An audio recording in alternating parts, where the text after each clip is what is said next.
Good morning, my Cafecito friends. Welcome to Cafecito con Colon as we start the new week off on this beautiful Monday morning, the 6th day of July. We're going to have a great week together, and I'm so glad you came and joined me this morning because we got Ron Wallace with us today, Mr. Media, Mr. Photog Extraordinaire, Mr. Albuquerque. You are in for a treat. Thanks for coming by this morning. We'll get started in just a minute. About 8:59, and we are ready to go.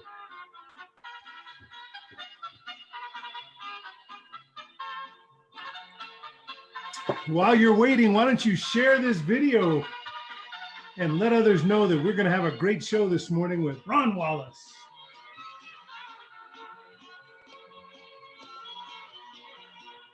Ron, you can hear me okay? You're looking good. I can hear you. I'm fine, Brian. Perfect.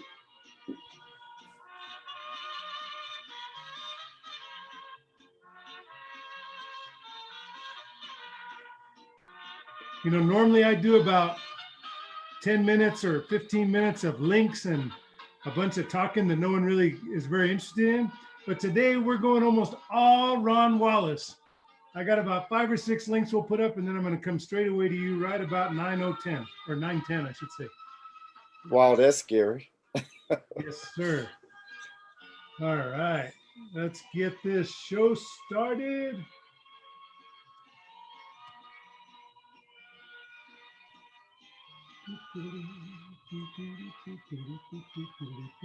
I hope you all had a great weekend on this Independence Day weekend, the weekend of July the 4th. I will tell you that if somebody had told me that, Brian, you're not going to be doing any parades July 4th, 2020. Instead, you're going to be at home. You're going to watch this incredible music by Lin-Manuel Miranda, the Boricua, Puerto Riqueño, that has written this incredible Broadway show, Hamilton. You're going to be at home watching that. And then the next day, you're going to watch a very powerful movie called I Am Not Your Negro. If that's how you told me I was going to spend July 4th weekend, I would have said, you're crazy. I love doing 2 or 3 parades and being everywhere on July 4th, celebrating out in the community with lots of people. And as it turned out, the latter is what happened. I was home. I watched Hamilton on July 4th, and then I watched I Am Not Your Negro on July 5th, and a couple other movies this weekend that were suggested by Netflix on the Black Lives Matter subsection that they have created on Netflix. Very, very powerful stuff, and good weekend. It was definitely a good weekend, and I'm glad you're able to join me on this Monday morning. So let's get things going here. I want to say good morning to Dr. Lang. Good morning, Honorable Virginia Trujillo and Shannon and Donna and Lawrence, Dr. Roybal, Denise Lee. Everybody came out to see the incredible Mr. Ron Wallace this morning. So glad you are with us. And let me put up a couple of links before we go over to Ron. I want to make sure that you keep up with the current stats. As you know, we're on a spike or on an increase with our positive testing. It's so important that we practice social distancing. It's so important that we wear our masks. It's important that we observe and embrace the governor's health orders so that we can get through this and get back to some sense of normalcy. Sad news over the weekend. Speaking of Broadway, Nick Cordero's wife has, good morning, Dalia Lechuga-Tena, the Honorable Ambassadora. USA Today here, this story is on Nick Cordero and his struggle and journey. We did lose him, tremendous Broadway star. Speaking of Broadway, Lin-Manuel Miranda, here's a great story talking about Hamilton, which I thoroughly enjoyed. It will, you know, I don't have as many traditions as one might think that I do every year, but one is Thanksgiving. Every year I watch Fiddler on the Roof, which is my tradition, and now every 4th of July I can assure you that I'll be watching Hamilton, and it is a very powerful presentation. And there's a story about that. And as you may know, the hospitals are relaxing guidelines and rules and visits a bit, and the editorial today speaks to that, which is good. We know so many people are going through procedures and difficulties in isolation. In fact, here's a shout out to encourage my male brothers out there. I turned 50. I got my colonoscopy. Yes, Brian Colon had his colonoscopy this year. Thankfully, no problems, but I had to do it alone. Nobody was able to accompany me to that because it was during the COVID-19 restrictions, but those are loosening up a little bit. Here's a story that I saw over the weekend that was very, very inspiring from Sandia High School. This wrestler who's, I think he calls his hand the crab claw, but he's a phenomenal wrestler. We're going to have a great athlete on today's Cafecito con Colon, so I thought it'd be great to profile this terrific young man who really is inspiring as he set aside his disability, won the state title, and now he has even bigger goals for the future. So thank you to the Albuquerque Journal for telling this beautiful story. Thank you, Dr. Roybal, for being with us this morning. And thanks for that kind comment. And then I wanted the Rotary Club partnered with us on our last trip to the Navajo Chapter House, where Rosella Aaron Chisholm and I delivered our last big load of groceries and supplies. And now the Rotary Club of Albuquerque got some great press there on KRQE. Yes, KRQE, always telling a good story, loving their work. Thank you very much for that. And there's the story to that. And then I don't know why I found this. It says a lot more about me than anything else, I guess. But Lady Gaga is out there promoting that we're going to have to wear our face masks. And on her Instagram, she had a great picture of herself, and I thought I'd share that. Why? I don't know, but be yourself and wear a mask. So anyway, that's Lady Gaga to close off our links for today. I think that's the last time or the first time I've closed off the links with Lady Gaga. But it speaks to the importance of wearing a mask. So there you go. There you have it. Let's get ready in record time. It's like 9:07 and I'm already ready to bring on my guest extraordinaire, a man whose his path has crossed with mine so many times over the years. You know, I think it goes back to the days when he was working with Mayor Marty, is probably when I first met him. And there are very few red-headed, freckle-faced Puerto Rican Jews. And then there are very few Black men who present with their freckles so beautifully and prominently placed. And so I think we had a mutual endearment for one another simply because of the fact that we were pecoso. We were freckle-faced kids together in the room. And I was the only white guy and he was only the most prominently freckled Black man in the room. So we were drawn to each other. What do you think about that, Ron? I in total agreement. Total agreement, Brian. But in truth, what really draws me to Ron is his smile, his warmth. He so often was actually doing what he has done best in, I think, his retirement. Maybe he'd disagree with me, but you know, he does a lot of sports outreach, a lot of sports casting media. But for me, what his important work has been is something I talk about all the time, which is we have to be able to tell our story. And what Ron has done is something that's so important. Ron has been behind the lens. He has been behind that camera. He brings out the long lens, as they say. And he has taken that pictorial history, particularly taking a deep dive in the African-American community and their events and helping tell their stories. Now, I happen to know because I go to a lot of those events.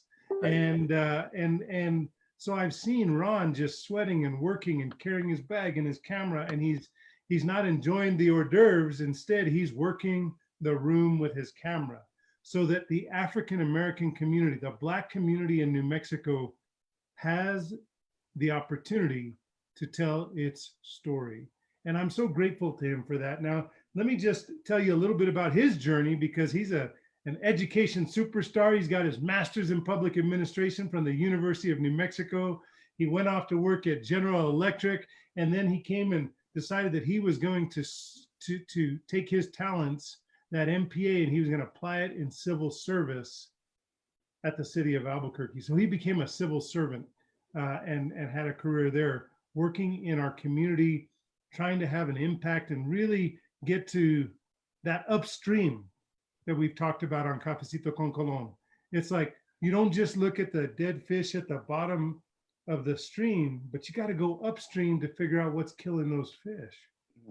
And Ron has really taken that deep dive when he was in civil service of trying to say, how can we get to the root cause of crime in Albuquerque? How do we get to the root cause of gang violence in Albuquerque? How do I break the cycles of violence that my Black sisters and brothers are seeing at a disproportionate rate? He said, that's where I'm gonna spend my time. And so I'm grateful he did that. I'm very, very grateful that I consider Ron Wallace to be a friend. He's not just Mr. Albuquerque. He's not just Mr. UNM. He's got a great story to tell. Today, we're going to talk about the boycotts at UNM, the student athletes in the 70s. We're going to talk about Dr. Martin Luther the King, and we're going to talk about his impact on Ron Wallace's wife. We can talk about whatever Ron wants because he looks through a complex lens because his lived experience is so vast when it comes to the civil rights movement. And the tables where he has had a seat, the tables where he has not had a seat, and what he has seen as the ugly underbelly sometimes of the city of Albuquerque that sometimes we're just not comfortable talking about. So with that, I'm just absolutely thrilled and excited that forever in history, part of Albuquerque's story, part of my story is going to be that hour I got to spend with Ron Wallace on Cafecito con Colon, Extrovert Therapy, bringing Black voices to the camera. Mr. Ron Wallace, I'm glad to have you in front of the camera instead of behind the camera today. Welcome to Cafecito. Brian, it's truly a pleasure. As you say, you see me, you know, I see you. And like I pointed out several times, I say you're there more than I should. I should give you a camera to start capturing what I can stay home, and that's amazing. That's a good tribute to you, though, Brian. Is that I used to, you know, you always notice who's at your functions, and who's there, and who's really there, and who's there to be seen and leave in 5 minutes. And I've noticed that about, you know, a lot of our leaders. They don't know I keep a watch out on them, and I must say, you participate. You don't come to observe and look and go in 5-10 minutes. You know, you can't get the story, you can't get the feel, you don't get the hurt and the pain. You come and you stay and you participate, and I have to credit you for that, and I appreciate that about you. And like I've said before, I said I was waiting on Brian to prove me wrong, that what I was seeing was not true. And I must say that I'm proud to say that you did prove me wrong. You did not go away. You're constantly in our community. You've been at events, so you know a greater piece of what is really happening and what is hurting our community. So that's back at you. So and I appreciate you for being that type of individual and that type of person. That means a lot, Ron. That means a lot, and I highly value your approval and your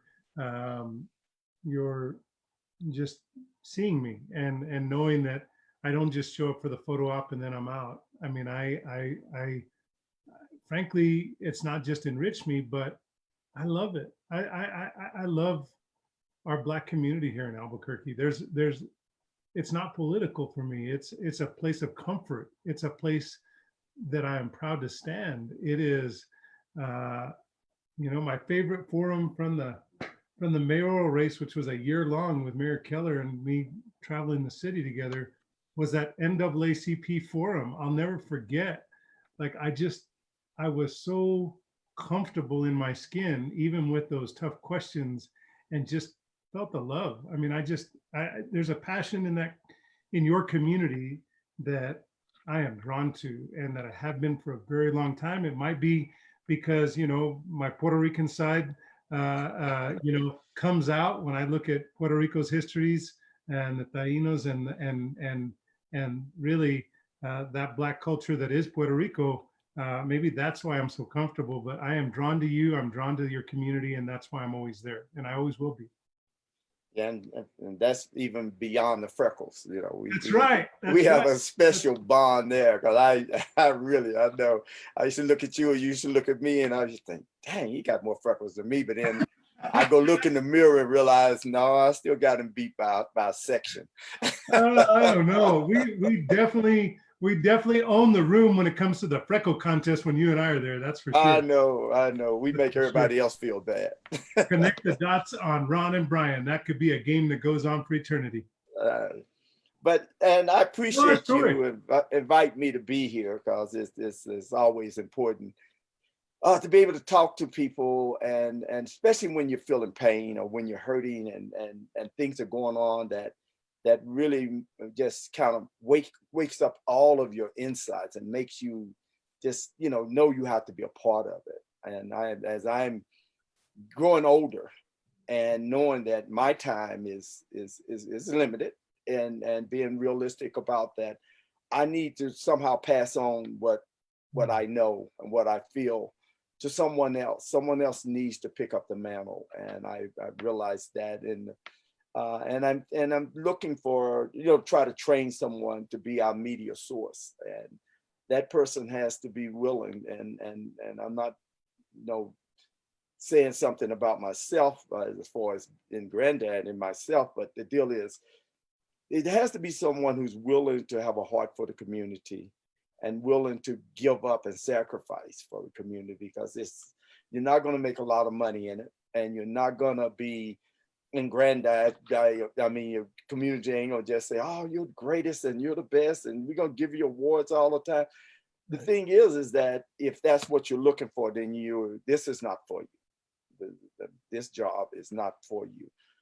It's sacrifices, and that's all I'm gonna say about it. And I'm hoping we can find some young people who are willing to make those sacrifices. And I mean, you can grow, and you can earn a living in it. You can do those things, but if you go in looking for those things, then you lose the opportunity to do something significant. And so that's what it's all about. And that's about giving back. And just like you do, you give a lot back, Brian. And a lot of our politicians give a lot back, and we don't really appreciate them for the jobs that they do. And we always look at them that, that's a glamour job. It's not. It's not.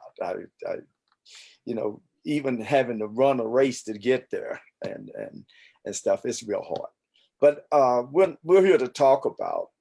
Actually, I want to have the opportunity. I know you want to find out all about me, but I think the community, the Black community, is in New Mexico is so unique, and I like to talk about and share some of those things that people don't know about our community. And everybody looked at, they look at us and say, oh, the Black community is 3%, or 2 point something percent of the state of New Mexico. But that's the most valuable 3% in the state of New Mexico. And as I want people to realize what you're missing if you don't aggrandize and don't embrace the Black community. You think about your human body. If you take away the little toe on your foot, do you realize how much attention that would give to the rest of your body? The rest of your body can't function, and you can't move.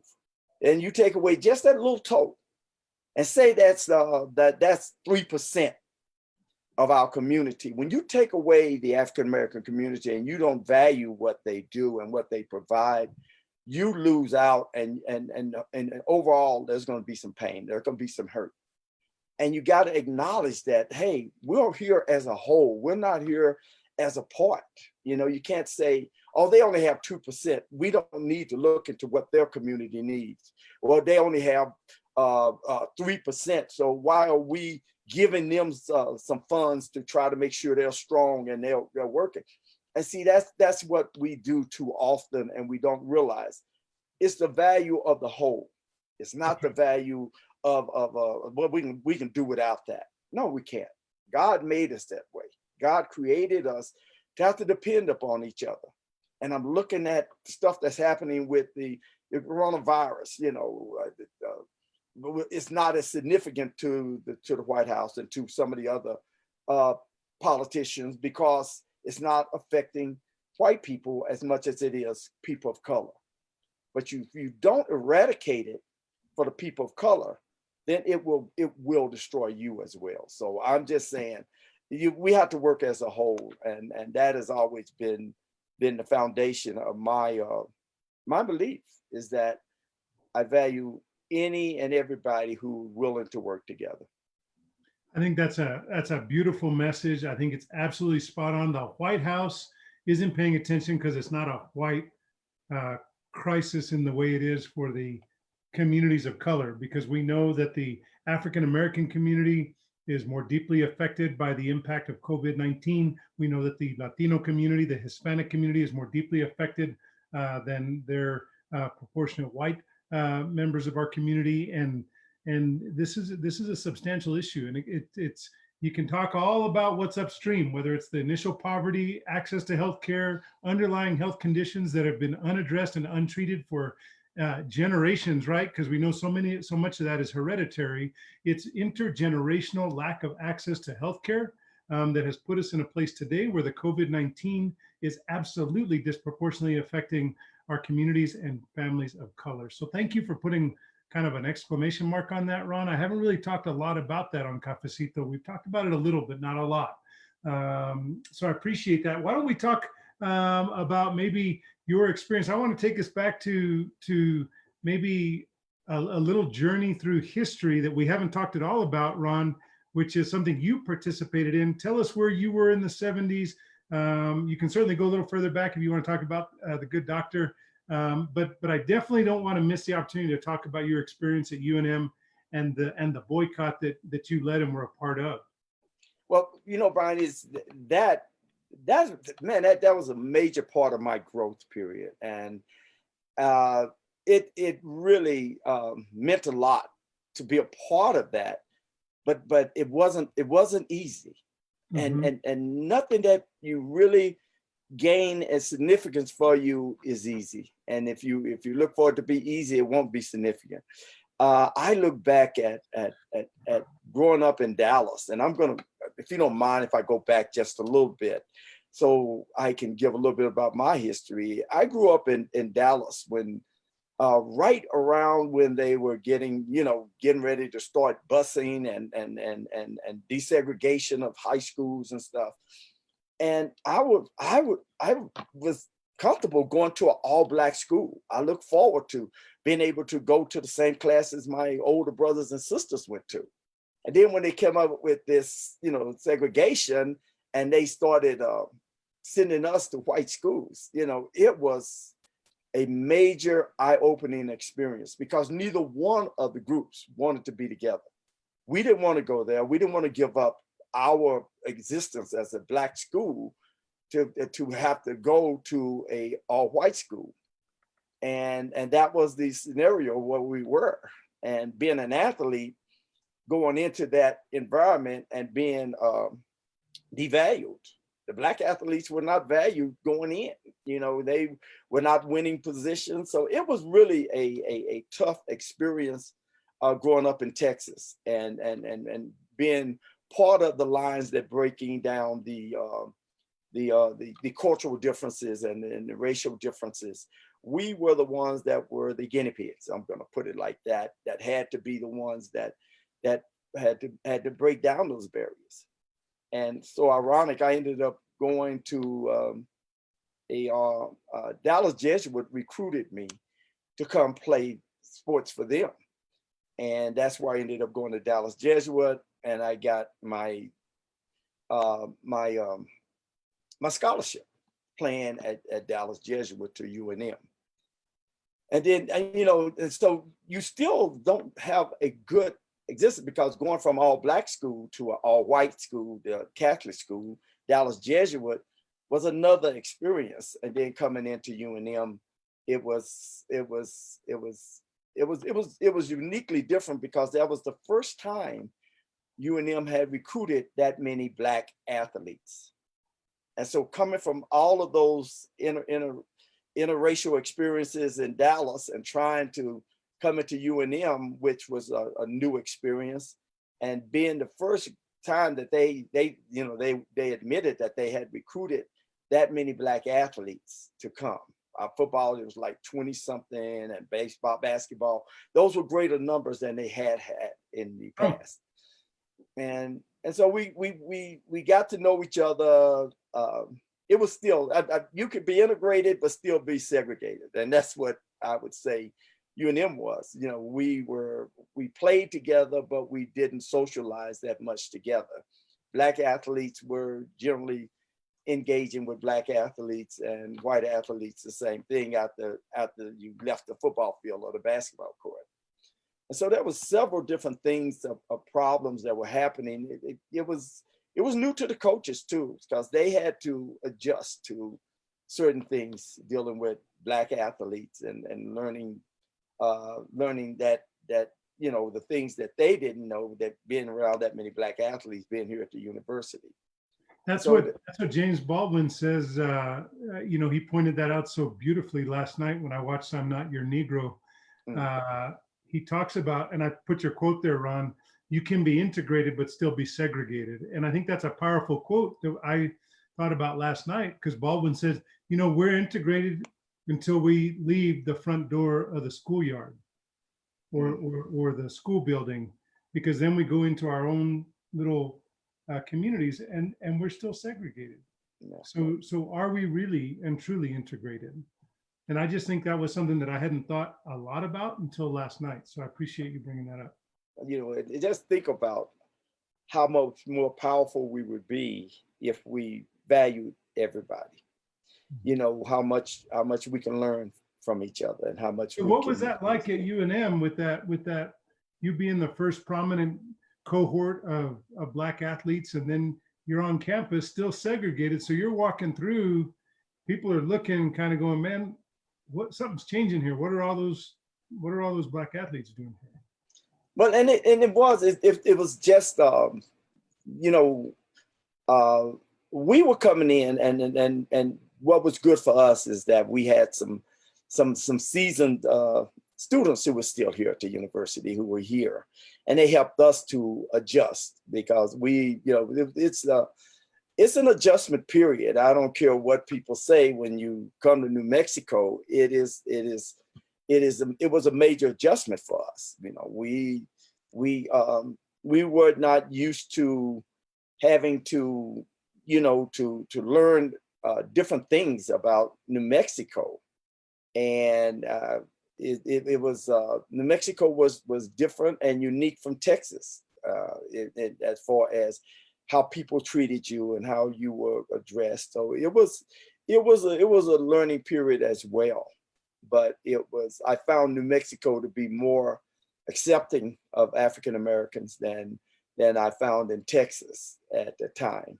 But that's interesting, Ron, because isn't the African American population in Dallas higher as a percentage than it is here in New Mexico?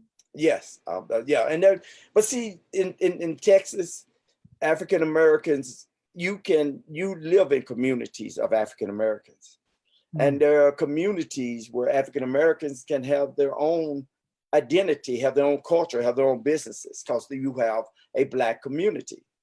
And New Mexico, you don't have a Black community to speak of. And what they did have, you know, like the Kirtland edition and John Marshall, there were Blacks there, but that was not like a Black community, because when a Black community, a true Black community, is predominantly Black, and Black businesses are there, and Black, you know, have Black ownership.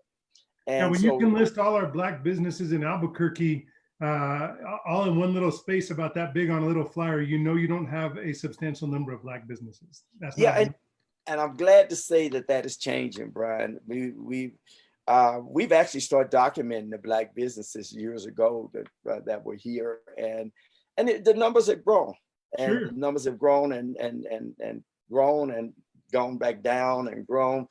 But the Chamber's going to help that, though. The Chamber's going to help that with Mike Silva and Chad Cooper, you know, Chad at the helm, and some great leaders in that African American Greater Chamber of yeah. Commerce. Teresa Carson and Yes, Teresa. they've actually stabilized a lot of the things that are going to be happening for our community business wise, as well as the growth of our community. And I have to give a good my praise goes up for the mayor and the city council for actually taking a stance to make sure our community gets some resources, even though nothing is ever easy when it comes to something for the Black community, because you can always find a reason why not. You can always look for a reason why not, because of our numbers or why not. But the thing is that our community it provides a lot and is in position to do a lot to make Albuquerque, stronger. And culturally and as far as the significance of the arts and everything, the African American community can provide a lot for the socialization of New Mexico. So let's focus on the boycott. Everybody, we got all these people saying, "Man, that's the best defensive back UNM's ever had." Let's hear his story about UNM and the boycott. Let's hear it. All right, I'm going to get off my soapbox about the city government and all that. We'll go back to the boycott. And what happened during the boycott, I think it was my junior year. Yeah, I was coming off my sophomore season. I had actually led the conference in interception that season. I was looking forward to the junior year. And it was a variety of different things. It wasn't just one thing that caused it. Everybody wanted to point to one thing. But the coaches had put some specific things on the Black athletes. You can't wear your afro.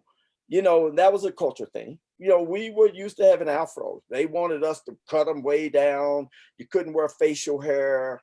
And it was like, okay, now those are things that don't affect the way we play and produce on the football field. And certain athletes were being berated with language and stuff that we thought, hey, that's beneath us. I mean, you're actually treating us like we're animals. And so we were, it was kind of like the dam was already ready to burst. And then when we received word of a Black athlete was trying to try for the baseball team, and he didn't get a chance, and all of the things that were happening. They didn't have any Blacks on the baseball team, never had a Black on the baseball team.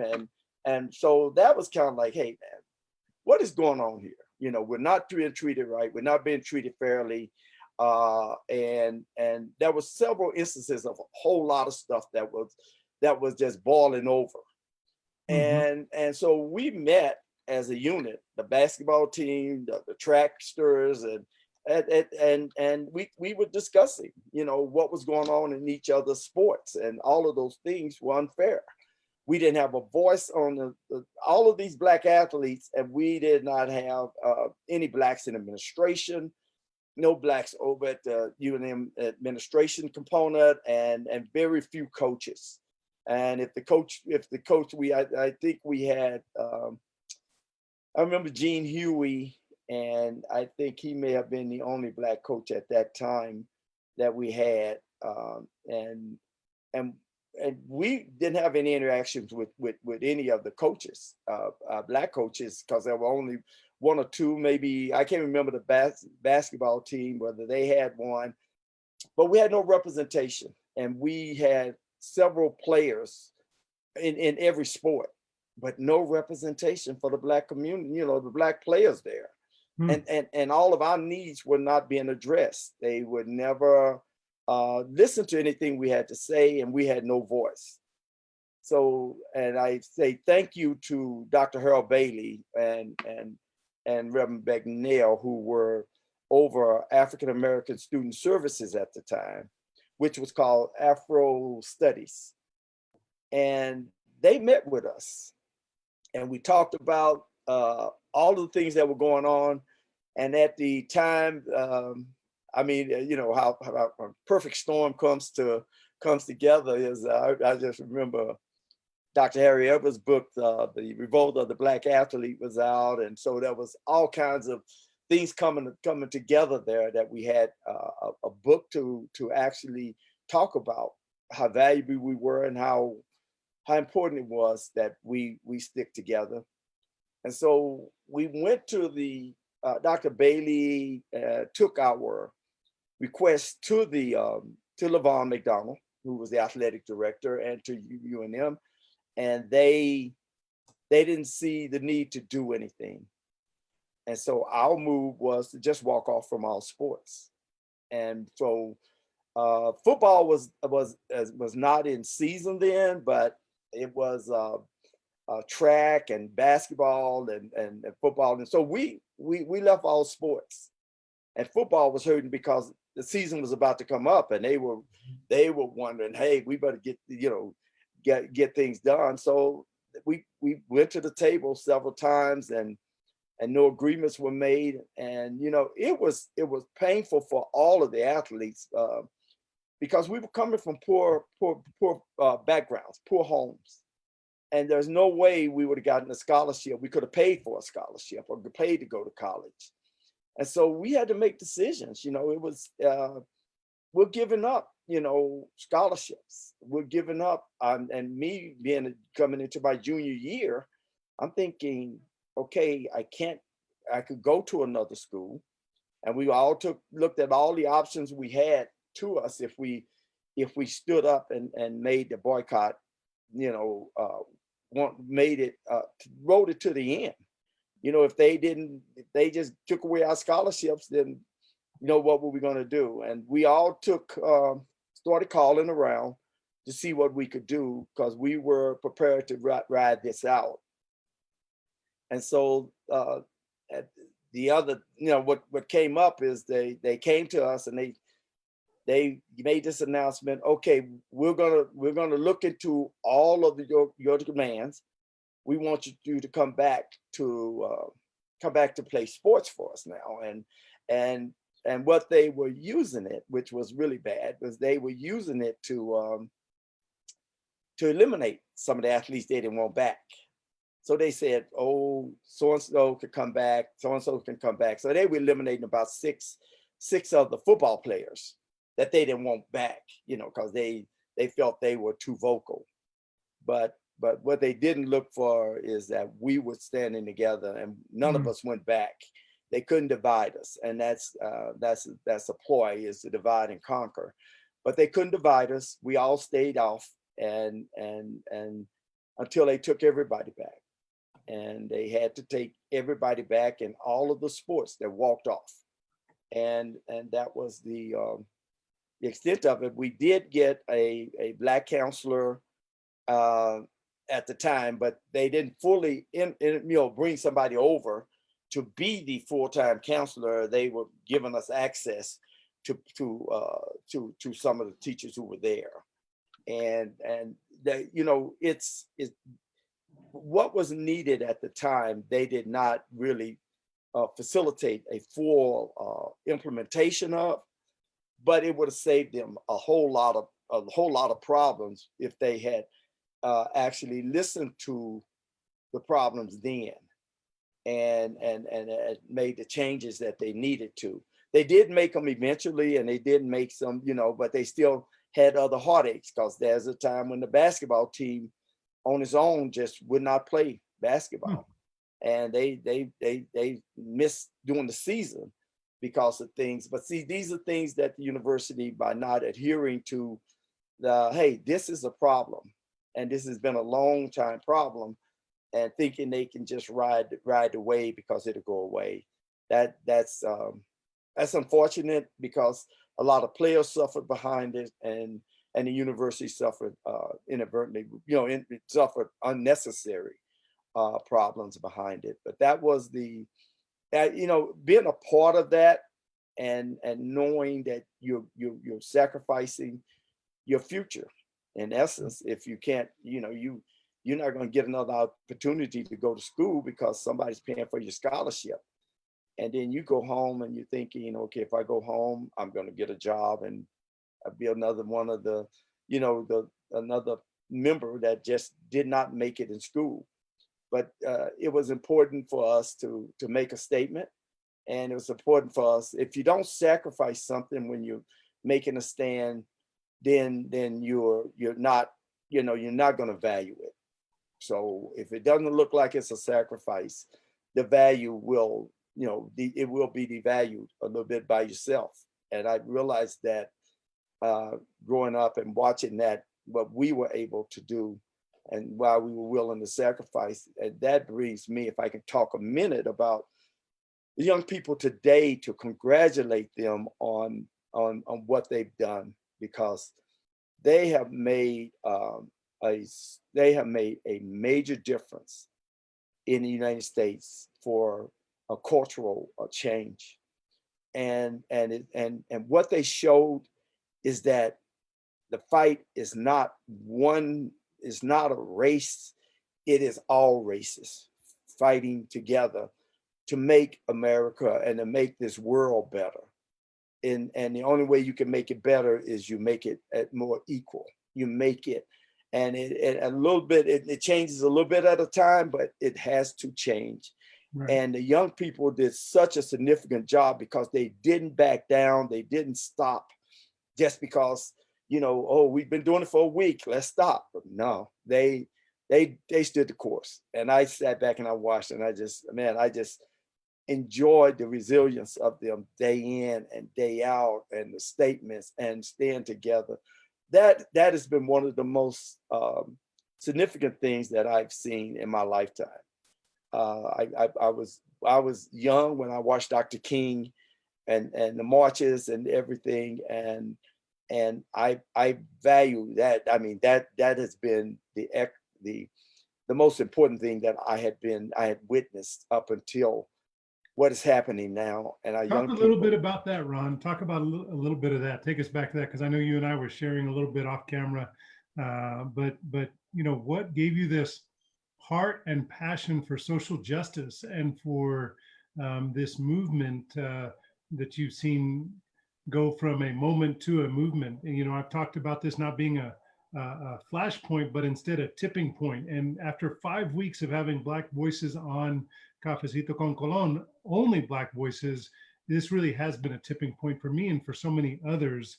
And I just want to emphasize before I give it back to you, to have you talk about that impact that Dr. Martin Luther King had on you in that time and growing up in that time. I want to just emphasize something you said, and it shouldn't be lost on any of us. There are a time in our families, and I was the person in my family that was the first to go to college and to break that cycle of intergenerational poverty. And when I think about what you said about the risk and the exposure and the sacrifice and potential danger that you put yourself and your journey in by boycotting at UNM, like, we don't quickly understand that you didn't have many options. If the university didn't blink, if that boycott didn't break the university, you would have been without scholarship, you'd have gone back home, and you wouldn't have been able to be the one that graduated with that master's in public administration, potentially, because you didn't have the resources to fall back on. And I think that we don't sometimes understand, well, they boycotted, it's kind of like, what's the big deal? Well, it was a big deal because the university held the keys to your future, because they were the ones paying that scholarship, right, Ron? Absolutely. And I wasn't the only one. Actually, most of those, the young men that were there were in the same situation. Right. And we were all talking about, I can't go back home. I can't go back home. I can't go back home.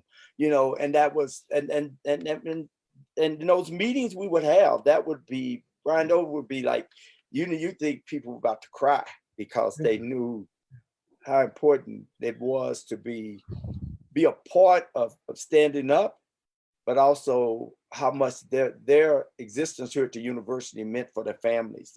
And so it was tough times. It was really tough.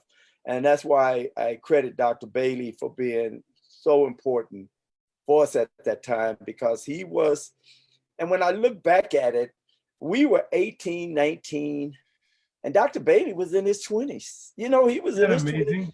And he was giving up, he was sacrificing what he had accomplished. And that's when I look back and I really value his presence there at that time, because he stood there and he stood in the door all the time. And he knew he had a chance of losing all he had worked for too as well.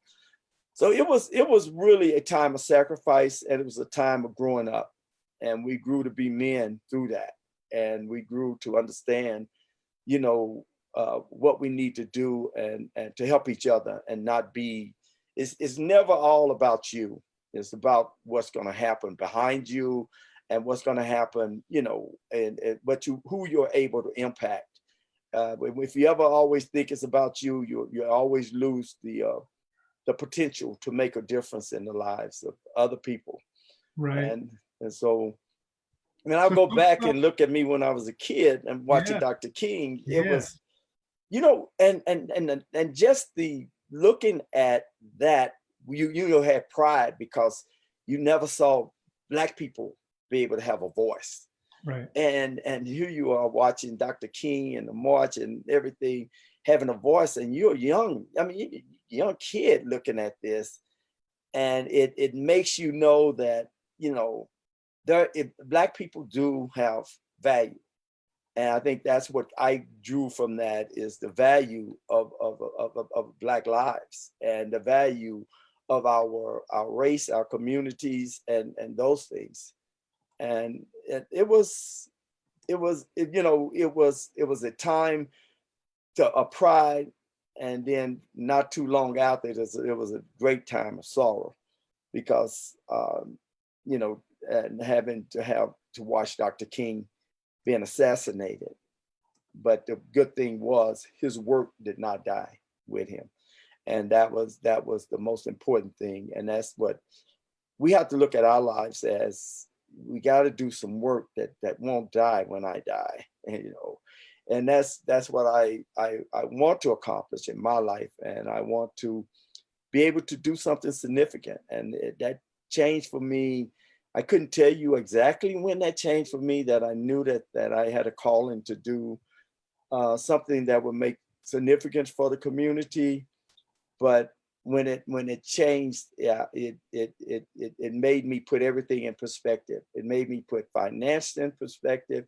It made me put friendships in perspective. It made me value things that I probably would not have even noticed. I never would have noticed you in our community years ago. All I've noticed is all those freckles. But no, I serious. It made me start to look at people for what they're providing, what they're doing, and that's how I recognize people for their hearts. And I used to watch politicians come in. They say the speech, and then they be off and running, and then I think, well, I thought they wanted to learn something. I thought they wanted to not just impart something, but to learn something. Wow. And so those are the things that I, growing up in New Mexico, and when I say growing up, because that was a growth period beyond Texas, and for me in New Mexico. And so I had to grow into New Mexico and grow up here and learn the value of people, to learn different cultures, to be able to have to interact. In Dallas, you could go back to your neighborhood and not have to, only when you had to is you had to go to work or go to school or something. But the deal is that New Mexico, you live together. You don't, there's no Black community that you can go and be comforted in, as to say, to speak of. But there is, there's a Black culture here. And a lot of people have paid a great deal of work to make sure that our culture stays in front of people. The people who did the most work I can talk about is Anita Edmond. She was one of the most impactful people in my life. And Fred Ward, but always. And then we still have heroes still living. Lynn Mallory, then has made a great deal of impact. James Lewis, and I can go on and on and on. The MacIvers.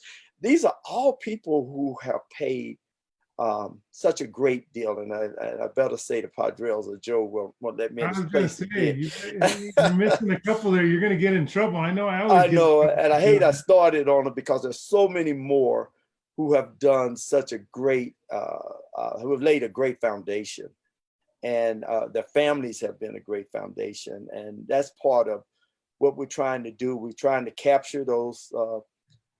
This is taking us into a different part, All because right. this takes us into what I'm doing with the publications and stuff. Oh, Is that cool. we're trying to capture our history, and we're gonna interview those families, and because we don't want them to leave us without having their say. And so we're in the process of starting to interview them. Joe and Rita have been working on a Black museum, which is where we hope to be able to impart all of these interviews and all of the information. And I have a wealth of things that we've done back to when I started back in 2000, documenting our communities. So we want to start building, where young people will be able to know our history and to know our value. And so we're starting to interview those people so that we have we have that information. And we want to need to be able to let our community know the value. We have value, and we have a significant amount of contributions. And because if we don't say it, they won't hear it. And when I say that, I look at the history. You look at the history of America, and if we don't say it, it's not there. It's not there about the all of the things that happened. It's not there, the true story of the 4th of July and all of those things. The truth needs to be told about why African Americans celebrate Juneteenth. And that's one thing I talked to Joe Padrell about it, and Joe, as he said, well, we don't need them to validate our holiday. We just need to validate it. And it's so true, is we don't need to wait on other people to be educated. And if they can't give, if they're not in the mind to be educated, we can't waste our energy there. And that's, I heard that the other day when I can't remember who, I think it was Eddie Gaze was talking about, we can't waste our time on people who don't want to be educated. And he was speaking about the Klan and all of those. We can't educate them when they don't want to be. What we have to do is make the difference that needs to be made. And that's important. That was really important. When I heard that, I thought, you're right. We need to move with the people who want to move, because otherwise you lose all your energy and you lose all of your zest and your zeal to do things and to make a difference. We all have limited time frames here, and we got to make as significant a difference as we can. Just like when the boycott was, it made differences. It made differences for athletes coming behind us. Yep. But we did not feel the significance of our stance, although we knew we put a lot on the line, and it did change. It did change for the university. They have Black coaches, Black administrators, and things changed. But we didn't see it, and we didn't feel it, but we paid the price for it, and that's important. And is that you might not ever see the reward that you create, but you got to stand in the way of injustice, and you got to stand in a way, in such a way that you're willing to sacrifice. Sometimes it might even be, as in some of our predecessors, you sacrifice your life, you sacrifice your ability to earn, you sacrifice a lot of things. But I've always thought in my life, there's nobody that can reward you like the way God can. And if you do the things that are right, your rewards will always be, the best things that's for you. I've gone through things that I've gone through that I didn't think, golly, what is in it for me? And then later on down the line, I see what that decision was and how valued that decision was that I made that I couldn't see at the time. Right. So. Right. That's beautiful. And I put that up. There's nobody who can reward you like God can. He knows, he knows, she knows that higher power is always present, and the journey has been a complicated one for you, but your impact has been deep. You have been in those moments of time when you had a choice to make. You could make the sacrifice, or you could do what was easy, which is go with the flow, and you didn't. And I'm grateful for that, because you made a difference in New Mexico's history. And what a beautiful thing to be able to say in terms of your legacy and leaving a legacy and living a legacy. And so many people here on Cafecito, whether it's Peter Fernandez or Miss Thompson Jackson saying, calling the names. What a wonderful interview. Don't forget Charlie Morrissey, of course. Alice Yes. Hoppes. I remember Alice. A name I want to call out, if I may, is someone who had a huge impact in my life. And I haven't mentioned him in a very long time. And I haven't mentioned him even once during these 5 weeks of interviews with Black voices and Black leaders I trust and respect. But you know, there's a man who lived in Las Cruces, and he drove an El Camino, and he impacted so many student leaders in the 70s and 80s that attended New Mexico State University.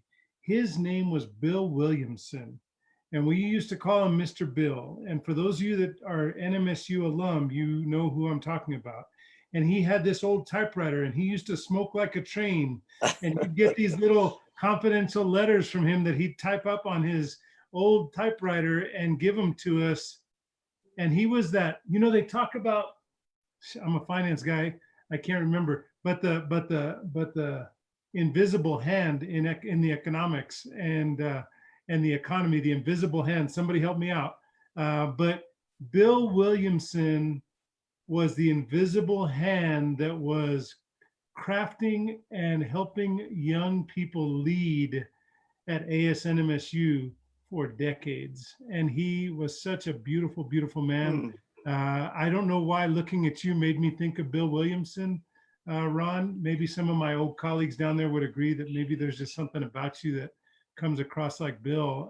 But he, when I was 19, 20 years old, so 30 some odd years ago, he made me, he planted those seeds that are the vines that are around me today that shape my leadership style and who I am as a man. So calling the names. Thank you, Ron Wallace, for calling the names. Well, and I forgot. I mean, we've had such great warriors, and yes, Charlie Morrissey. Charlie was, she was one of the true leaders that I saw. Charlie she was like a bag lady. She had bags, and she had all of her information in those bags, and Charlie would go and be a part of everything. And the Dorns. There were so many great leaders that I haven't called and have been so impactful.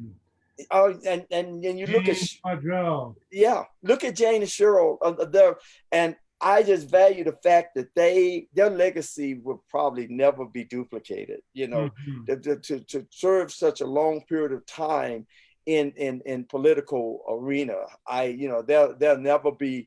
I don't think we'll ever.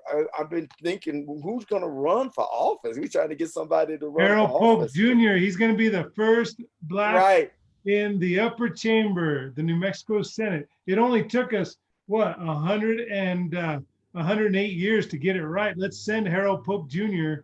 to the New Mexico Senate.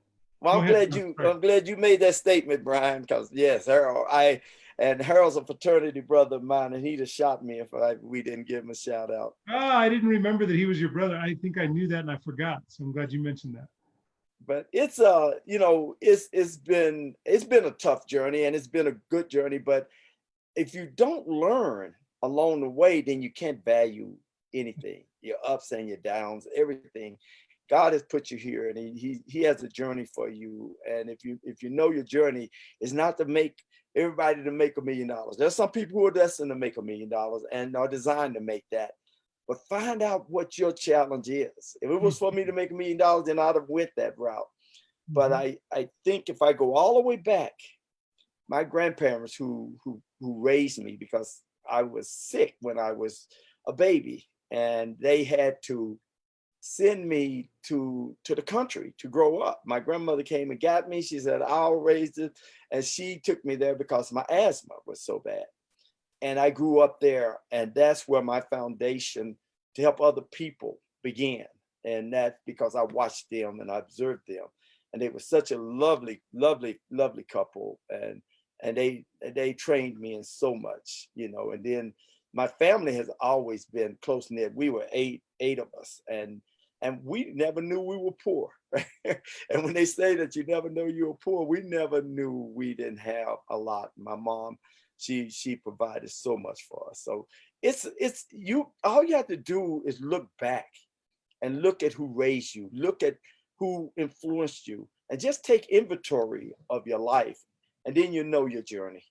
You know, you just have to take inventory of the people who have impacted you, have truly impacted you. Then you know your journey. And then be about making a difference for others. If you're about making it for yourself, you can never make the impact if you're looking for yourself, because it'll never be the value of what you do for others. The value of what you do for others are the things that make you cry, or the things that make you just think about it and cry. Those are the things that are significant in your life. And those are the things that will continue to add value to your life. Even when you know there's no more for you to do, you can look back and say, wow.